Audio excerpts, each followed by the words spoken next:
বাচ্চা নিয়ে স্কুল যেতে পারতেছি না, আমরা ক্লাসই করতে পারছি না। এটা কি ধরনের অসভ্যতা? আমি এটা তো বুঝলাম না। ক্লাসই করতে পারছি এগুলো না। বন্ধ করেন। সব ফালতু নোংরা মানে দেশ স্বাধীন করছে দেখে সব ইয়ে হয়েছে না। কতক্ষণ ধরে দাঁড়িয়ে আছি, বাচ্চা নিয়ে স্কুল যেতে পারতেছি না। পাগলামি শুরু করছে সব বেয়াদব অসভ্য। এরা বাংলাদেশ অন্য সব দেশের বাইরে থেকে আসছে, বুঝছেন?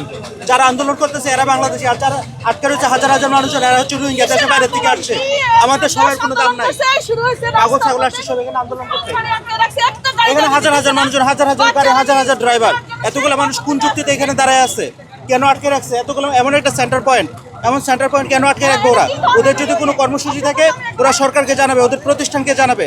ওরা অকারণে রাস্তা বন্ধ করে রাখবে কিসের জন্য? অনেক রোগী, অনেক কিছু তো এখানে রোগী আছে, অ্যাম্বুলেন্স আছে, কতগুলো মানুষ আছে। কত কিছু আছে এই জায়গার মধ্যে। অধিকার, ওনাদের অধিকার আছে, আমাদের কি অধিকার নাই?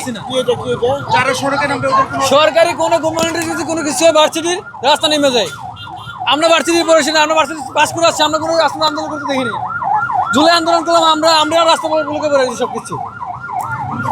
রাস্তার উপর রুগী গাড়ির সব কিছুর উপরে রাস্তা বন্ধ করে আন্দোলন শুরু করছে।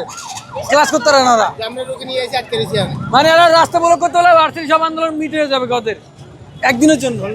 আমরা রোগী নিয়ে আসছি, ওই হাসপাতালে এখনো আটকে পড়ছি। কারণ কিছু কিছু করার আছে আমাদের সাধারণ জনগণ, আমরা কি করবো পারি? আমরা কি করবো? আমরা তো করতে মারামারি করে আমরা তো সাধারণ পাবলিক, আমরা মারামারি করে কি পাবে? আমরা তো কষ্ট পাই। দিন দিয়ে আন্দোলন করতে পারে না, দিন দিয়ে আন্দোলন আমরা কেউ করে 3 বারে বাড়াবো না। এই যে 1000 টা জমার গাড়ি জমা দেবো করতে 2 ঘন্টা হইলে আসি।